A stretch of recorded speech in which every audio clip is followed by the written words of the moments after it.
Meeting to order here at 10:01. All those able, please rise for the Pledge of Allegiance.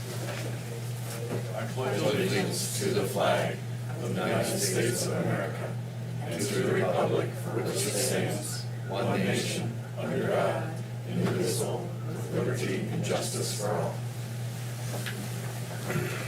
All right, is there any public comment for items that are not appearing on today's agenda? All right, seeing none, are there any additions to the agenda from the two commissioners? No? None that I'm aware. All right. Do we need to make any changes to the meeting minutes? No? All right, we'll take a motion then. I will move to approve the minutes from the meetings held May 7th, 2024. I will second that. We have a motion and a second to approve the minutes from the meetings held on May 7th. All those in favor do so by saying aye. Aye. Aye, opposed nay. Motion carries. We'll move on to our proclamations.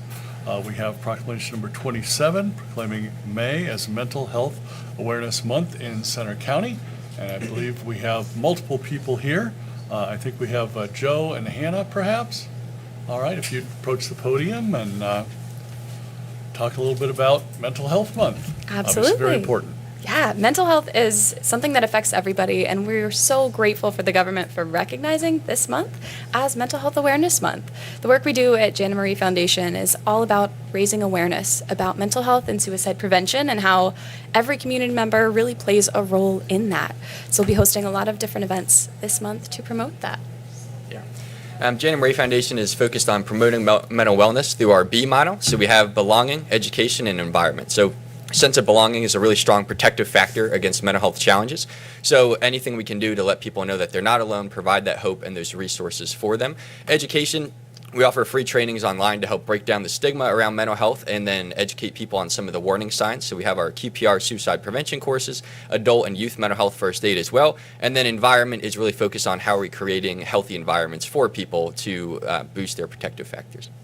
And one of the ways that we're doing that in Center County this month is by posting community art. So we'll have bees from the bee model that have been decorated by young people and adults alike from all over Center County and the businesses in downtown State College. And if you visit our downtown festival coming on Saturday, Jam Fest, that'll be a Mental Health Awareness Month festival. It's open to the public. You can check out some of these bees, along with 20 plus partnering organizations who will be offering information about mental health resources in Center County, along with some different crafts, some art activities, some music activities. We'll also have 5 local bands playing all afternoon from noon to 5. Can you give us more details about the Jam Fest? Where is it? What time on Saturday? I would love to. So All right. Saturday, May 18th, noon to 5 p.m., we'll be kind of on the 100 block of Fraser Street in downtown State College in an MLK Plaza with the live music. And again, it's a free public event. It'll be held rain or shine. You may need to bring a poncho or umbrella, depending on whether or not the weather holds up. But we'll be down there. It'll be a really fun time. It's a really important event for us to just show support for individuals dealing with mental health challenges and also bring light to the fact that there are so many resources available in Center County for people to access, hopefully encouraging that early intervention as much as we can to prevent people from getting to that point of crisis. Wonderful. Yeah. Do you have other things to add, Joe? You seem to be tag teaming this. No, we just really thank you for the support and putting the signs up and everything and promoting mental wellness. Anything we can do to show people that they're not alone is really important. Great. Well, thank you very much. Stay up there for a couple minutes. Obviously, mental health is one of the major components of health overall. We even here in Center County, a lot of people have issues and engagement with mental health, and we very much appreciate Jana Marie and the other dozen plus charitable organizations in Center County that work in the field of mental health and mental wellness.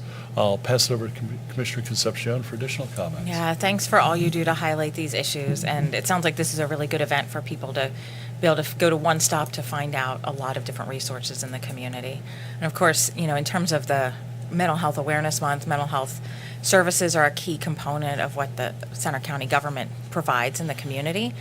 So this is really, you know, part of our core mission, and we appreciate your partnership in terms of connecting people to resources and highlighting the importance of mental wellness. So thanks. Mr. Dersham. Well, again, thank you for coming in this morning. I think it's a great to highlight, but it's also important to remember that there are also all sorts of other resources in our community, crisis lines and counseling and all sorts of things available for folks if they find themselves in a situation where, things have just become untenable and unmanageable. We here in Center County government are committed to mental health awareness, and it's, a big part of what we do, and it's one of our largest county departments. We work with not-for-profits and folks throughout the community, including the Janet Marie Foundation, Skills, et cetera. But it's really kind of integral to what we do in county government, and it's an honor and privilege to raise awareness and remind people that they are not alone, and that the resources are out there to help. And we really appreciate you coming in and doing all you do to make sure that the folks in our community are safe. So, thank you. Very good. So there's a broad variety of events happening here in even the second half of May, revolving around mental health and mental wellness, including, as you said, the Jam Fest this Saturday, noon to 5, MLK Plaza, Fraser Street. You said 5 local bands. Yes, 5 local bands playing all Great. afternoon. Well, before we present the proclamation and take the motion, any questions from the press? No? All right. I think we're ready for the I will motion. move to adopt Proclamation 27 of 2024, proclaiming May 2024 as Mental Health Awareness Month in Center County. I will second that proudly. We have a motion and a second to adopt proclamation number 27, proclaiming May as Mental Health Awareness Month in Center County. All those in favor do so by saying aye. Aye. Opposed, nay. Motion carries. Come on up, we'll present the proclamation, and you can head back to State College with that. You're going to center yourselves on Hilltop as usual. The views are great. Oh, yeah, Yeah. knees up. Anything, cover up. No. All right, just we could all just move that way. Tiny bit this way? That's beautiful. Okay. Perfect. How we doing? Perfect. So good. 3, 2, fun. 3, 2, fun. Be too fun. There we go. There you go. Yes. Thank you very Good, much. thank you very much. Thank you so much. Thanks.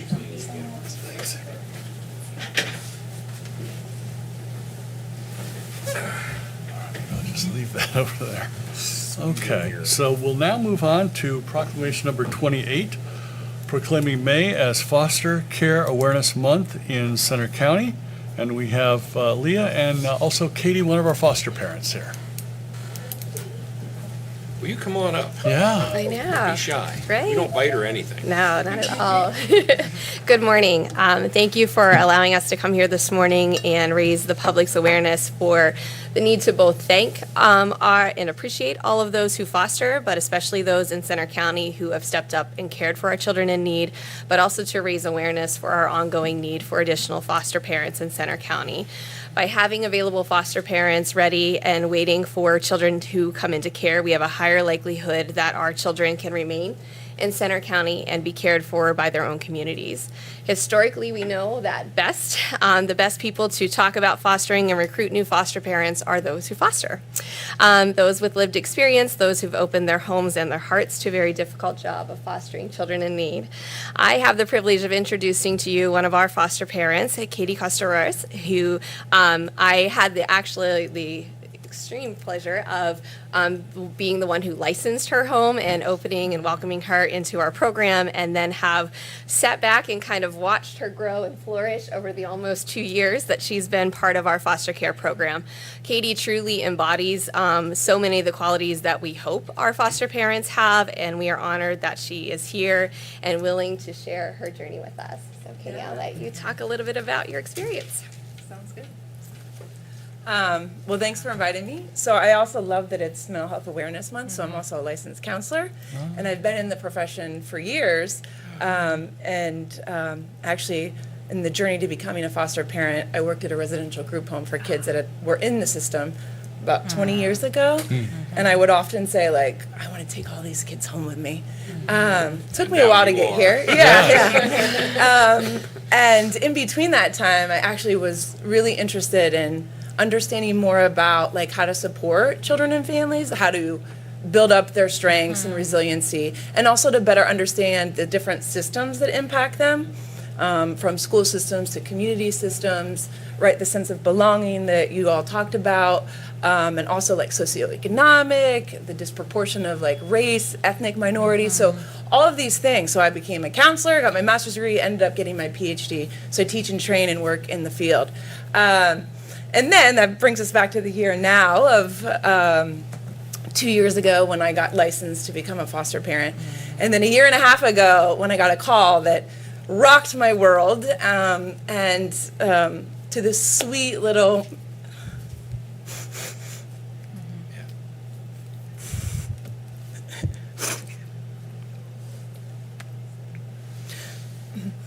most amazing little human.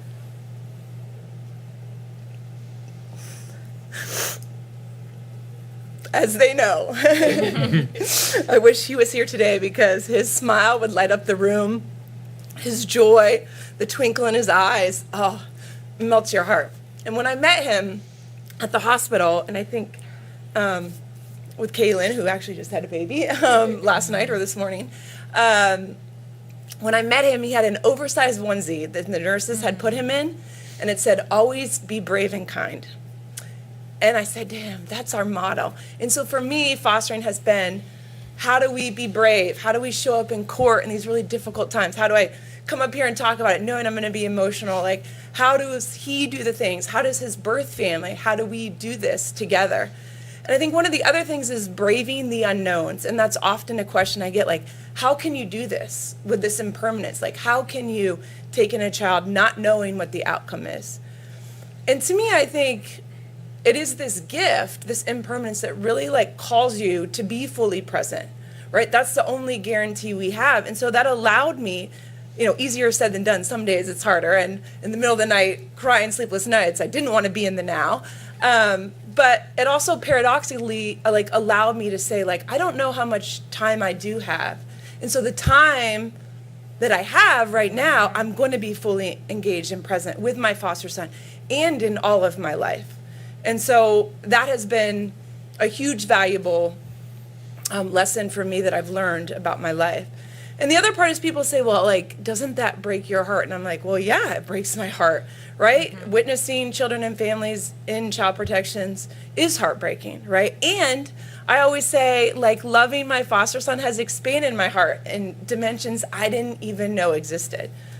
And I love, like, one of my favorite poets, David White, talks about how, like, we all want to prevent heartbreak, right? But really, that's the essence of being human. Mm-hmm. And to find out, like, what we really care about along the way. And so, yes, it is both of those. It's not either or. And the other part I would say for the kind part of is the kindness of others. And actually, even when we walk in here today, my foster son and I would come every week for visits. The woman that helps give us the badges, like, loved on him, loved on me. Like, the strangers, the caseworkers, right? My family, my friends. My mom was hiking in Patagonia, flew back early when I got the call. Like, my neighbor walked over and brought a bunch of stuff. My friends gathered all their things, brought it over, went to Target the night that I got the call. And so people have continued to show up. My foster mentor, they have an incredible mentoring program. Other foster families. My foster son's school, I love them to pieces. There's so many people that have showed up in my life, in our life, and reminded me of the love that's around us. And I also think my foster son has shown me the kindness that is necessary for his birth family. And so I've always felt this connection and bond to them, and also this shared pain and heartbreak for them. And that's been a big part of it too, is my family has expanded to him and his birth family. And so we've celebrated his first birthday together. We're actually texting over the weekend, over Mother's Day, and we're both expressing gratitude for the role that each of us have played in each other's lives. And I send her pictures, and actually his birth mother started sending me pictures during their visit so I could see and be involved in that joy and love there too. And so for me, that's been a huge part of this process. I've also decided to do this as a single parent, which I didn't know that I could do, and I always wanted to with my partners. This is this yearning and calling. It just didn't align for them or us. And as we know, there's a high need for foster families. This was true 20 years ago when I was working at the residential group home. There weren't enough families. And so I said, you know what? I can do this.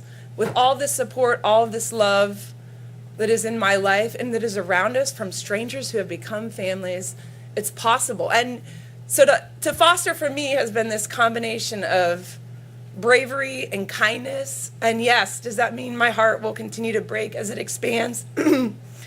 But I would say yes, a million bazillion times over again, to care for this sweet, perfect, amazing, wonderful, brave and kind little human being who I love so much. So thank you. Yeah. Thank you very much, Katie. Anything you wanted to add, Leah? Yeah, just she's wonderful. Yes. And yeah, just echoing, Katie has truly fostered, you know, the biological family too, and it has just been remarkable to watch that connection grow. You know, for us in Center County, we are extremely fortunate to have our own foster care program, and that helps keeps those kids in county. But we don't have enough homes. You know, I have 63 licensed homes right now. Of those, 47 of those homes are what we consider non-kinship, which is what Katie is. So Katie didn't have a existing relationship with the child that she fostered. And so when you look at my 47 non-kinship homes, I technically on paper have 11 homes that could potentially take a placement right now, a full-time placement. But those are homes that are only open for children who are under the age of 5. So once I hit school age, I don't have homes that are here and ready and willing to take on those kiddos. And I don't have homes that are open for sibling groups. And so that then means I'm trying to decide, do I keep the kids in Center County and I divide them up into 2 separate homes? Or do I have those children go outside of Center County? And when you are talking kids who are school-aged and older and those entering young adulthood, their connection to their community, to their schools, to their peers, to their family, their extracurricular activities is huge. And once we start to sever those ties, that trauma that they've experienced, even our infants coming from the hospital have experienced trauma. And so once we do that, that trauma just increases. And so the more that we can do to make sure folks know that we need homes here, yes, you may go 6 months, you may go a year without a phone call, because we are really trying to work at how can we make the right decision for the right placement for your family, because we take that all into consideration. But having homes ready and available when we need them is so key for our kids, and that helps them be successful in their own lives, but also helps make our reunification efforts more successful. And then for those that are not able to have their children returned home to them, it also allows for that opportunity for their foster family to build that connection to them and help that child kind of have the best of both worlds.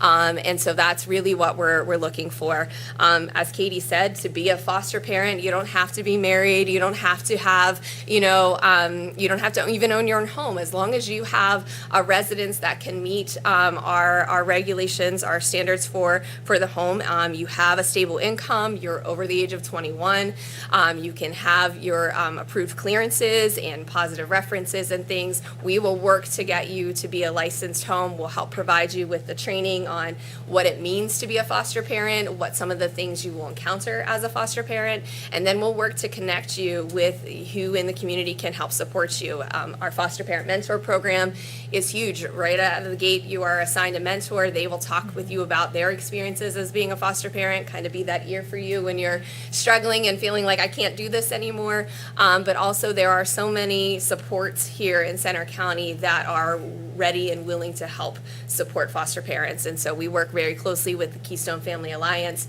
They are very good about helping us recruit, but also helping to wrap around our foster families. And even if you're not associated or affiliated with Keystone Family Alliance, they help you build your community, right? And so who can be there and ready for you to do the Target run, to pick up groceries, drop off a casserole, whatever may help, take a kiddo to the doctor's appointments, any of those types of things. So, we're really just asking that if folks are interested in becoming foster parents, they reach out to us. If they have questions about what it means to be a foster parent and what that looks like, certainly give our office a call. We also have fostercentercounty.com, which is our website. It kind of goes through what all the regulations are and the approval requirements for that. But really just asking if anyone is interested in being a foster parent, you reach out. If you're interested in supporting our foster parents, you reach out. We can connect you with the organizations that do so. And then, we always have needs for caseworkers and for provider staff that are also doing the other side of the work for our children and families. And so certainly would welcome any opportunities to have discussions about that. But Oh, thank you very much, Leah. As you've mentioned, even though 63 children is sort of toward the lower end of the normal range that we do take care of here at Center County Children and Youth, we still need foster parents for children in school and for sibling groups because they want to stay in their community. Absolutely. This is where, obviously, by the time they're ready to go to school, they've grown up here already. And as you mentioned, we do have a very active foster parent mentoring program, and so maybe if you're not able to take a child into your home, you can help people who are. Let me Absolutely. hand it over to Commissioner Concepcion. Yeah, thanks for sharing your experience, Katie. It's really, I think, really meaningful for potential foster parents to hear the experiences of those who have been opening their homes and going through this process, and that it's manageable for one person potentially, and that families will have the supports that they need when they enter this process and are willing to open their home. Yeah, just thank you for taking in this little boy who needed a home. So, thanks. Commissioner Dershowitz. Darn it, Katie. I was doing really well right up until that part. That's a public service announcement, if ever was one, and it demonstrates not only what the program is, but what the program means to the children and to the families that serve them and live with them and love them and do all that kind of stuff. So, it's really difficult for me to appreciate and understand exactly the challenges and the real struggle it is to take this little person and watch them grow into, and watch them evolve from maybe somebody who was suffering with trauma to be in an environment where they're thriving and doing better and feeling love maybe for the first time in their lives. And it's really important that folks know that and appreciate what this means, because not only is it important for them to know the work that you're doing and the love that you're giving, but if they are of like mind and they are of like soul, that they can provide that same sort of care and environment. And I really appreciate you coming in here this morning, because that's about as good as it gets. And I think we've all been around this a little while, and we've seen, but that was a very telling and warm, really just explanation of what the whole thing is about, and we really appreciate that. So, and we, to Mark's point, we always need more homes and more folks that have that same sort of passion, commitment, and love to give. So, thank you. Thank you very much. Any questions from the press? No? All right, looks like we'd stay up there. We'll take a motion, and then we'll present the proclamation. I will move to adopt Proclamation 28 of 2024, proclaiming May 2024 Foster Care Awareness Month in Center County. I will second that. We have a motion and a second to adopt proclamation number 28, proclaiming May as Foster Care Awareness Month in Center County. All those in favor do so by saying aye. Aye. Aye. Opposed, nay. Motion carries. Come on up. Let's take the photo. Come on, Jack. So when we turn that into a public service announcement, put it Yeah. out. absolutely. There you go, JJ. There's an edit. There you go. Thank you very much. How sweet, man. That makes my. That's wonderful.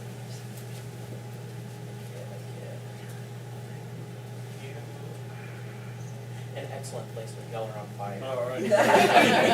See y'all. Thank you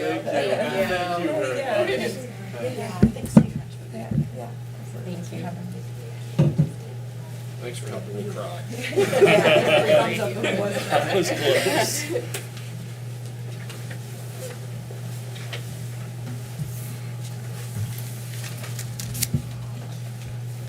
All right, now We sort we're, of oftentimes live in an antiseptic world where Yes. we look at numbers, we look at programs, we don't actually get to feel the bubble up of what it means that make a difference.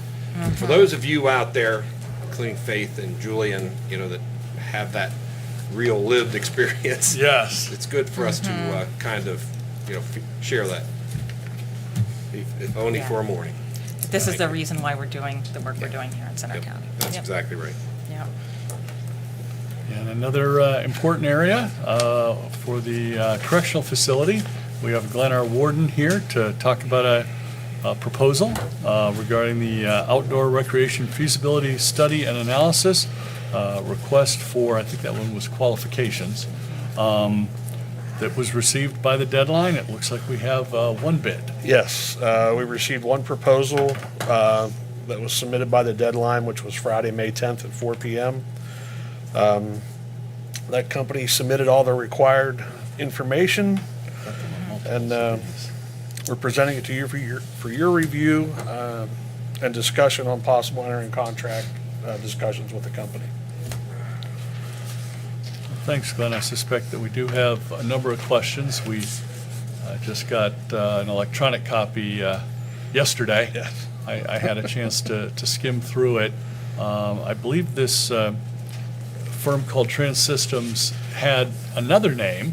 Yeah, they used to be L.R. Kimball. Yes. They've done a lot of work in Center County.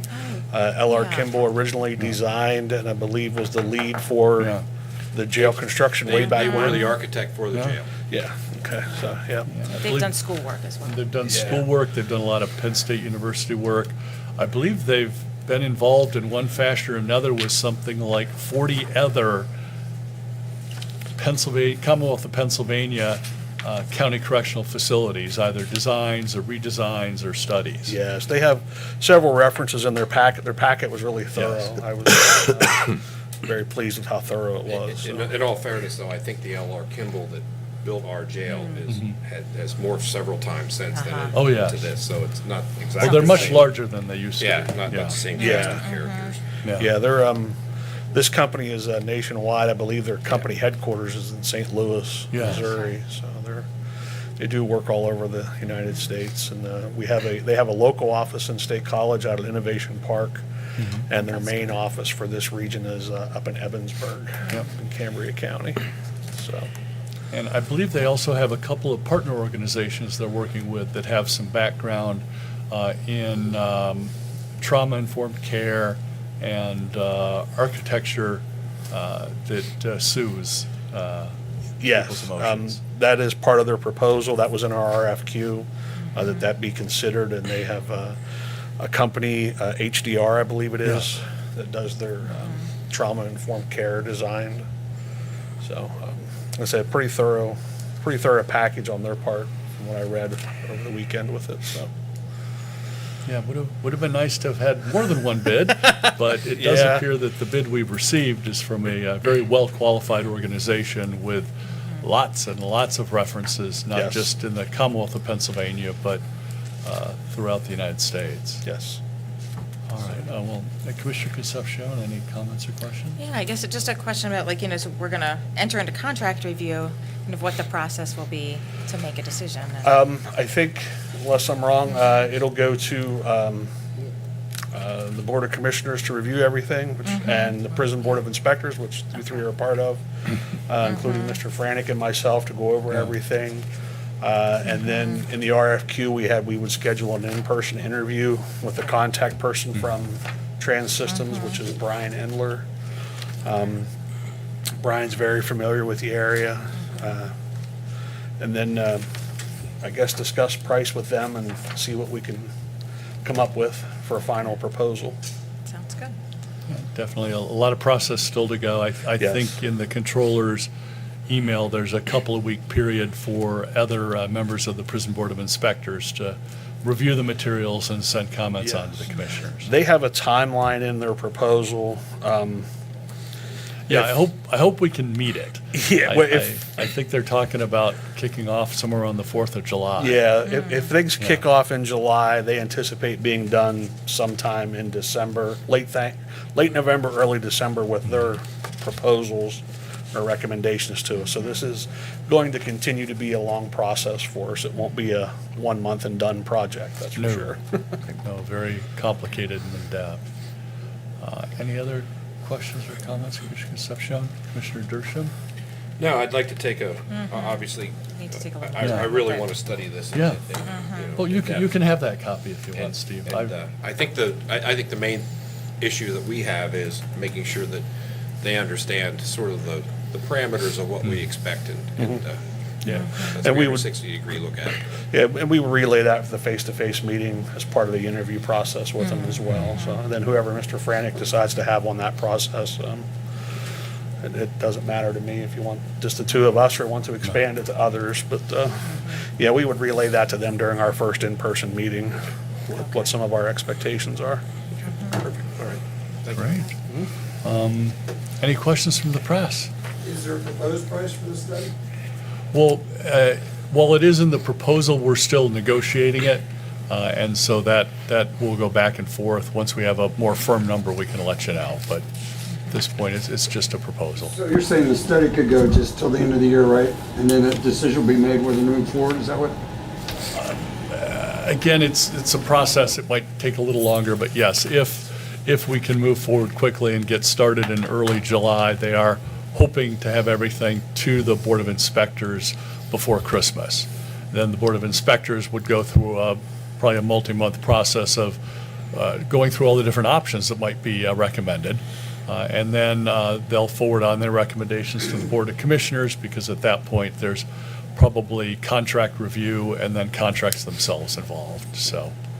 Do you plan to move forward with this company just because you had one bid? You don't have plans to open up for bids again? I'll let John address that, but generally, once we put something public out for bid, if we do have a qualified bid, I think we generally need to take it. John, I don't know if there's any additional detail you could add? Well, this is an RFQ, it's not an RFP. P, okay. So in RFQ, we were seeking qualifications of potential candidates that could come in and help us with the evaluation of the building. So we're not really committed All right. to this company. We will evaluate their qualifications, and if the board is comfortable with where the contract negotiations end up, then we could enter into a contract for the design. And then after that, then we would evaluate the proposed options Yeah.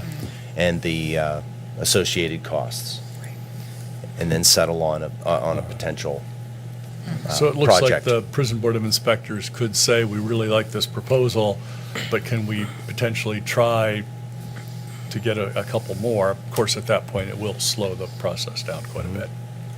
I think the main issue for me is understanding what it is that we would like to do. And I think we don't know what it is, all the options that exist out there. And luckily, these folks have the history of designing the facility originally. So I'm hoping that level of experience and knowledge, lends to us to make decisions about whether or not this is a feasible program to go forward with, whatever that program might be. But I think these folks have the breadth of experience to probably help us through the process. So, but Do you remember if the original prison design had an area designated for this? Was that included in the blueprints of the original design? any design that I recall pretty much is the design as it is now. There was I think the only change that I remember out back, there was a basketball hoop for a little small basketball court for corrections officers. I don't recall, the notion of what was in there now was the pod system, which provided, a fair minimum of folks doing the oversight and of the inmates. But I think, pretty much what you see is what they proposed. And at that time, this was kind of the state of the art of what it took to design and build correctional facilities. So Still pretty much is. Yeah, it's still, this design is still widely used for correctional facilities. 2 weekends ago, I was up in Erie County for the Warden's Conference, toured their facility. Their facility is a little bit bigger than ours, but they have the same layout for recreation areas, or similar layout to Yeah. recreation areas surrounded by the walls that we have, so. Yeah, at that time, security was one of the major focuses, and this provided that level of security that I think apparently remains as a standard to this day. Yes. And met Title 37 Sure. compliance. And it still meets Title 37 compliance today. Great questions, Gary. Any other questions? No? All right. We'll, I believe, possibly take a motion on contract review. I'll move to enter into contract review for the Center County Correctional Facility RFQ. I will second that. We have a motion and a second to enter into contract review for the Center County Correctional Facility RFQ. All those in favor do so by saying aye. Aye. Opposed, nay. Motion carries. Thanks again, Thank Glenn, you. and thanks to you and your staff and the mental health counselors, since it is Mental Yeah, Health Month. Mental Health Month, yeah. For all of the assistance that we do give the returning citizens at the Center County Correctional Facility. Thank you for recognizing our staff. You're welcome. Have a great day. Thanks. Thanks, you Thank too, you. Glenn. All right, now we will move on to yet another very important item. A lot of solid stuff on the Commissioner's agenda today. We have the Center County Task Force request for information, and I believe Faith is at least listed on my agenda as covering part of that. Well, I think John and I can tag team it. Sure. All right. Okay, so before you, for consideration, is a solicitation for information on affordable housing projects in Center County that meet the eligibility guidelines of the Emergency Rental Assistance Program, which we are in what we'd call a second phase. It's called ERAP 2.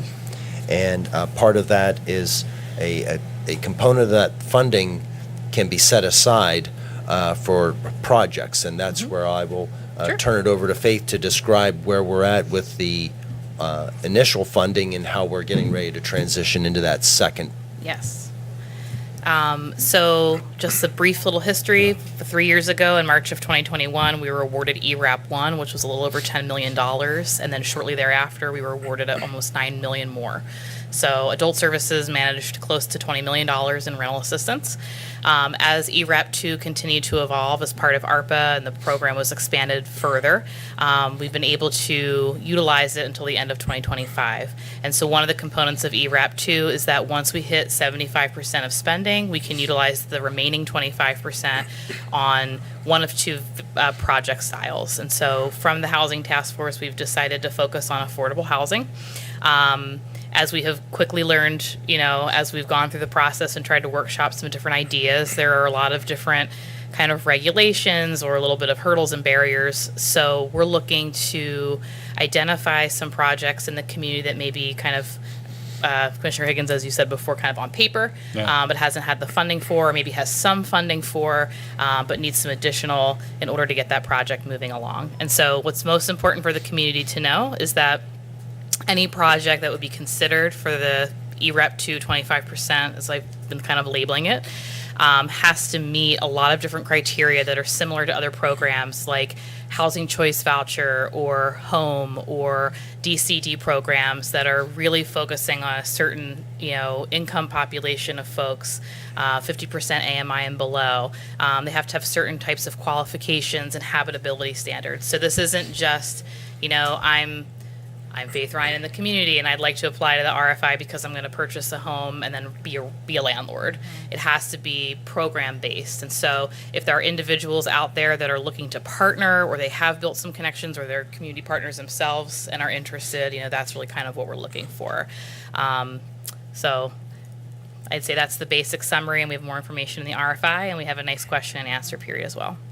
So as Faith alluded to, the commissioners have created a housing task force, which is comprised of a variety of stakeholders, of folks that work in this field within the community, and as well include members of staff here from the commissioners, as well as our human services agencies, as well as the Planning and Economic Community Development Office. Yes. So. And unpack one of the statistics Faith mentioned, the area median income is based on the number of people in a family.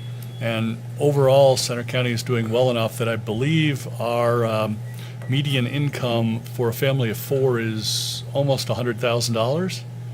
is the number I remember. And so at a 50% level, for a family of four, that'd be an income of approaching $50,000. So they would be eligible to live in this facility. Our difficulty is the time schedules are very tight. We have potentially a little over $2 million, and we need to award that and have something actually completed by the fall of 2025, which in the current environment, that is a very, very tight schedule. Of course, commissioners have, ever since the CARES Act under the Trump administration, and of course continuing with ARPA, we've kind of been building these airplanes as we've been flying them. So if we do have any property developers out there that have something already sketched out on paper, maybe you already own the land, we're very interested. If we have an affordable housing group, housing transitions, the two land trusts in the county, Habitat for Humanity, and they have the ability to use some large size fraction of $2 million to really accelerate a project that they already either have started or are about ready to start. I think that's kind of our target for this. If somebody is thinking, well, someday I'd like to do something, I don't think we can complete a big part of a someday in the next 15 or 16 months. Correct. Commissioner Concepcion, any And this is additional specifically comments? for rental. Correct. Yes. Yep, you got it. purposes, Which I Yes. think is, that's a key component of this. Yes, thank you Yeah. for reminding me of that. Yeah, so I guess I'd like to extend like appreciation to the folks who have volunteered to be on our housing task force, because we've been able to benefit from, not only members of the various community organizations that we regularly partner with around housing issues, but also realtors and a developer and some folks in the area who have some expertise in this, beyond the, what we would be able to bring ourselves in this room, so. It's been And just the fantastic. willingness of the group in our community to want to utilize this money in the best effort to try and, have an affordable housing project. We could continue the rental assistance program as it is. We could send funding back. We could reallocate it to their county. And so we've chosen to say, hey, even though the timelines are pretty tight, like we want the challenge because we know how much of a housing need we have in the Center County. So I appreciate that and your The support last too. thing we want to do is send money back. Correct. So. Commissioner Dershowitz? Well, we, I know we're here, right? That's kind of how I feel. well, no, it's sort of, it's sort of curious to me that they want us to hit that 75% threshold, and then they say, okay, you have to have it done by this date. So here we are trying to figure out, we can continue to, it's the give a man a fish or teach him to fish type scenario where it's like, we can continue to help people in the short run, but to actually create inventory where people can live in is, to me, very valuable. Yes. And that's the challenge that we have in a short period of time, and we really do need community partners. Yeah. We do have an amazing task force group, though, and we have a lot of folks that really kind of get what we're trying to do, folks that have been there, done that, and actually have projects in the works. So there's opportunities, but it's always curious when, when they say, okay, you got to have this done by this date certain. And you want to make sure you get the best bang for your buck, but sometimes you run around furiously, as Mark indicated, trying to get things done and Yeah. build that airplane as you're flying it. So We want to plug for us too. I mean, we were spending almost $1 million a month for a long time. Yeah. That's the kind of money we had. And I appreciate your support at the end of 2022. And I came to you numerous times and said we have to slow this train down because communities and states were really worried about what an ERAP cliff was going to look like. And we did. And in 2023, we've revamped the program. We put a little more responsibility on some of our applicants to come in, have a full intake. We could connect them to other services, so they were still receiving that financial benefit, but there were just some other components to really be more needs-based. And so even though we were still spending a pretty significant amount of money every month, it dropped from about $1 million to $500,000 to $300,000 to $180,000 as we continued to work with the communities. So even though we're kind of limited now on how much time we have, I think we did a really huge service for the community to kind of like calm that down and get people where they need to be before we hit that program. Yeah, So, absolutely. Yeah. But I just wanted to thank you for that because I know at least 2 of the 3 of you were there in that process with me, and it was very challenging. So.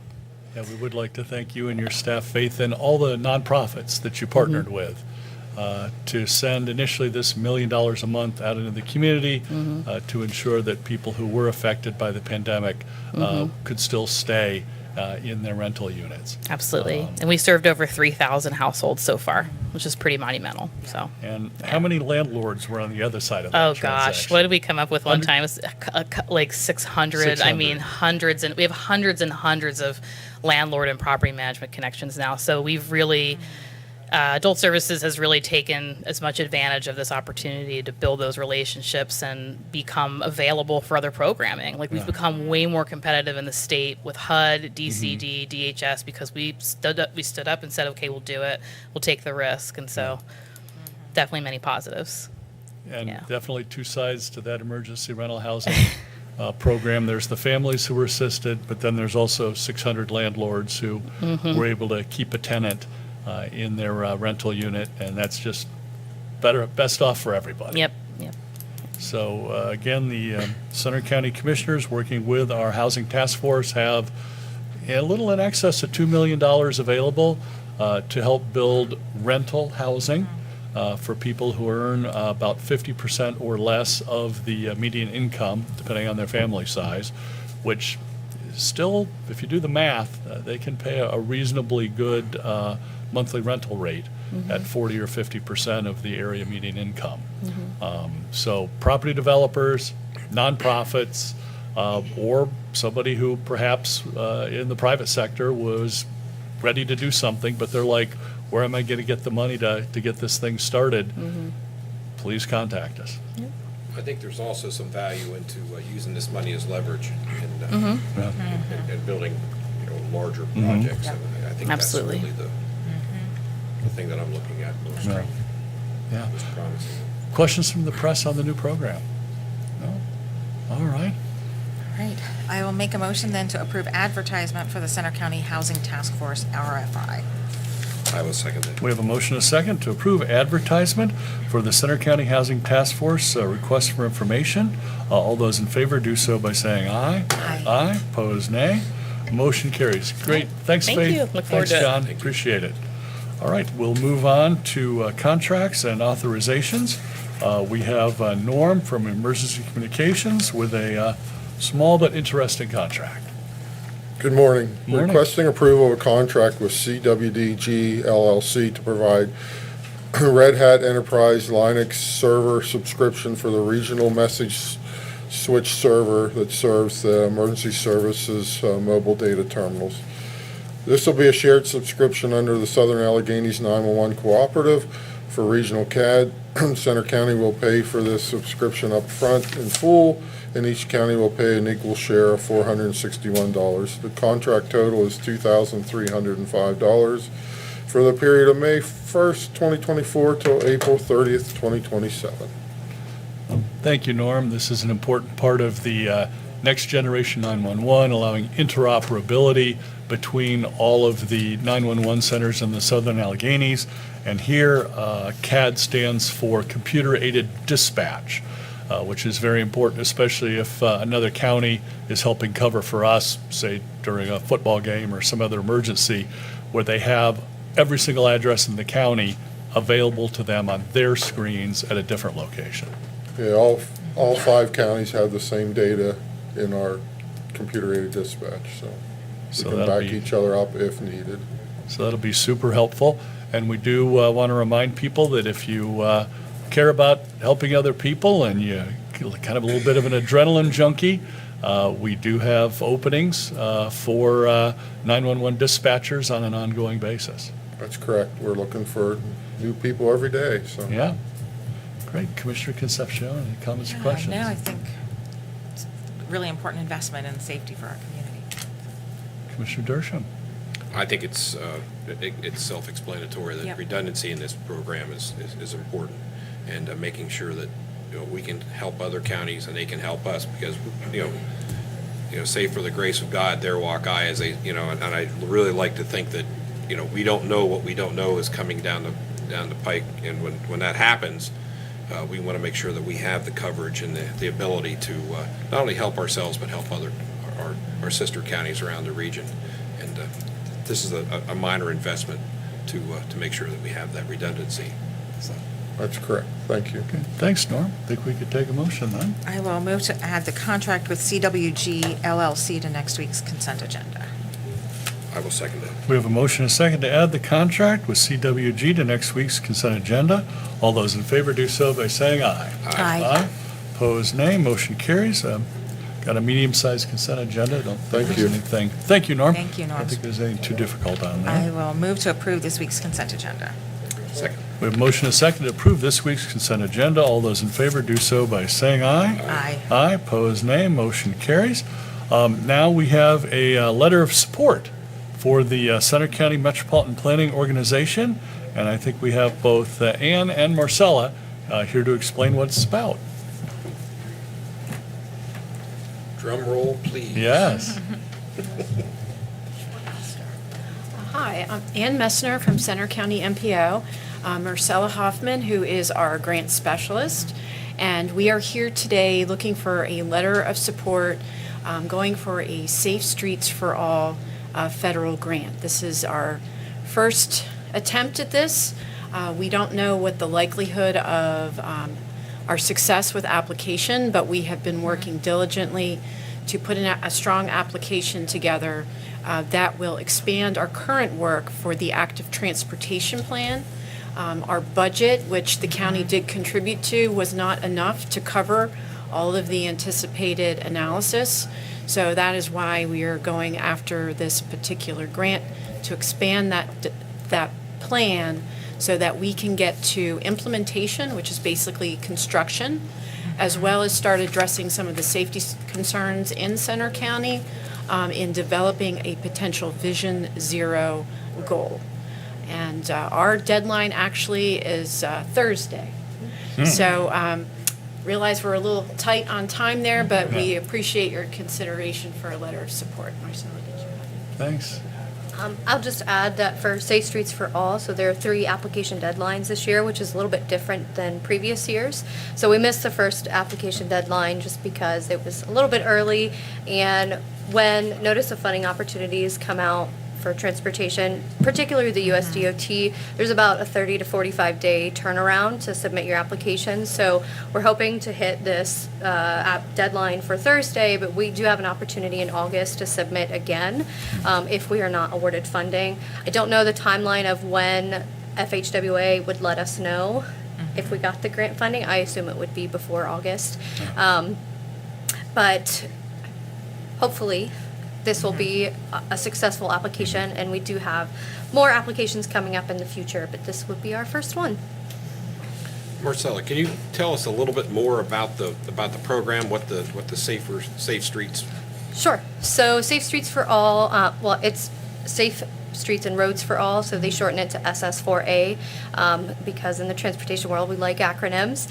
It's a new program that is funded through the Bipartisan Infrastructure Law, which was signed into law November of 2021. USDOT has really focused on safety and reducing fatalities and serious injuries on roadways to zero, or substantially reducing that number. So we do have a little bit of data in the county for those types of things, which will be part of our application.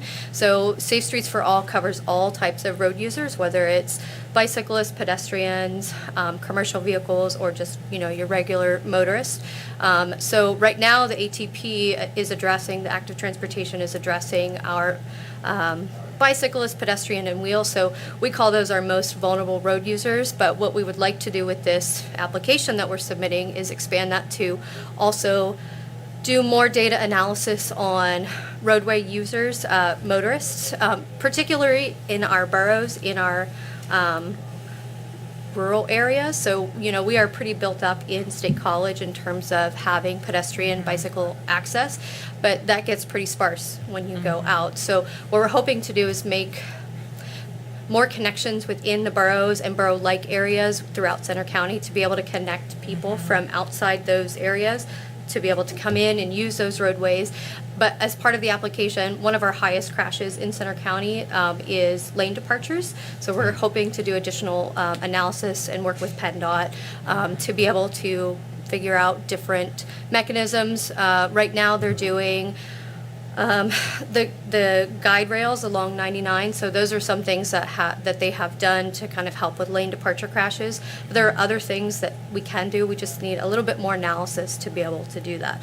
So Safe Streets and Roads for All, the past 2 years, they have awarded every single planning and demonstration application that has been eligible, which amounts to over 1,000 at this point. So implementation grants are a little bit harder. They only award so many. So after we get this plan completed and expanded, then we would look at doing implementation. The good thing about the bipartisan infrastructure law is there are a lot of different funding opportunities out there for active transportation. So Safe Streets and Roads for All is just one of the many grant programs that when we finish this plan and look at prioritization and project construction, then we can go after different funding opportunities. Thank you. Great, thanks, Marcella. Commissioner Concepcion, any comments or questions? Yeah, so I think part of what we're looking at here is like, what are the key areas that are safety concerns, and being able to analyze where are the places that investing some further funds will have the greatest return on investment in terms Yes. of increasing safety. And this Vision Zero concept is that the goal is to get down to zero fatalities. Yes. And, we're trying to make the most of the investments that we have in order to correct the areas that are most dangerous to motorists and pedestrians and cyclists. Correct. Yes. Great, thanks, Ann. Marcella, any questions from the press on this? No? All right, looks like we could take a motion then. Then I'll move to approve the letter of support. Second. We have a motion, a second, to approve the letter of support. All those in favor do so by saying aye. Aye. Aye, opposed, nay. Motion carries. Great. Thanks, Ann. Marcella, Thank you. appreciate it. Thank you very Thank much. you. We You're appreciate it. welcome. Keep us safe. Yes. Yeah. And now we have a check run, a little bit smaller than normal. Sure, yeah, so the check that I'd like to recognize on today's check run is to Center County Youth Service Bureau. They're one of our key partners with our Children and Youth Services. And in keeping with the theme of Mental Health Awareness Month, I'd like to note Center County Youth Service Bureau does a lot of prevention programming to help ensure the mental health, behavioral health, wellness of youth in Center County. So, And substance abuse. that's right. Yes. Yep. And that is really all intricately tied together. Yes, it is. So, yep. And with that, I'd like to move that we approve the check run dated May 10th, 2024. Second. We have a motion, a second, to approve the check run dated May 10th. All those in favor do so by saying aye. Aye. Aye, opposed, nay. Motion carries. Do we have an administrator's report, John? Nothing to report at this All time. right. Move on to announcements. I believe, do we have a voters registration report? We do have a voter's registration report. Today, we have 101,176 registered voters in Center County. That's up 29 from last week. Of those voters, 42,367 are Democratic voters, 142 Green Party voters, 601 Libertarian voters. Voters with no affiliation comprise 13,949, and Republicans have 41,093 registered voters in Center County. All of the other minor parties comprise 3,024 voters, bringing us to that total of 101,176. Our party of the week is the Decline to State Party this week. I assume they are somewhat closely aligned with the no affiliation voters. And I'm going to move on to our precinct of the week. That is Haynes Township, Precinct 54. They vote at the Civic Club building at 315 West Aaron Square in Aaronsburg in Center County. Precinct 54 has a total of 668 registered voters. At the last election, they had a total voter turnout of 31.59%. And we'd like to thank the Civic Club building for allowing use of that space for our elections. So that's our report. Great. Thanks, Amber. For our announcements, Center County government offices will be closed on Monday, May 27th in observance of Memorial Day, and the Board of Commissioners and Salary Board meetings on Thursday, May 30th, have been canceled. John, do we have any executive sessions to report or hold? The board met in an executive session on May 9th from 3:03 PM to 4:07 PM to discuss personnel and real estate matters. And there is a need to hold another executive session to discuss personnel matters. So we are seeking to enter into executive session. All right. And for our public meeting schedule on Thursday, the 16th, we have the Combined Salary Board and Board of Commissioners meetings at 10. On Tuesday, the 21st, we have the Board of Commissioners meeting at 10 and a Board of Commissioners work session at 11. And then Thursday, May 23rd, a combined Board of Commissioners and Salary Board meeting at 10 o'clock. We'll take any questions from the press at this point. No? All right, so we'll need a motion to enter into executive session. Yes. Okay. Then I will move to enter executive session. I will second that. We have a motion and a second to enter into executive session at 11:01. All those in favor do so by saying aye. Aye. Opposed, nay. Motion carries. We are into executive session.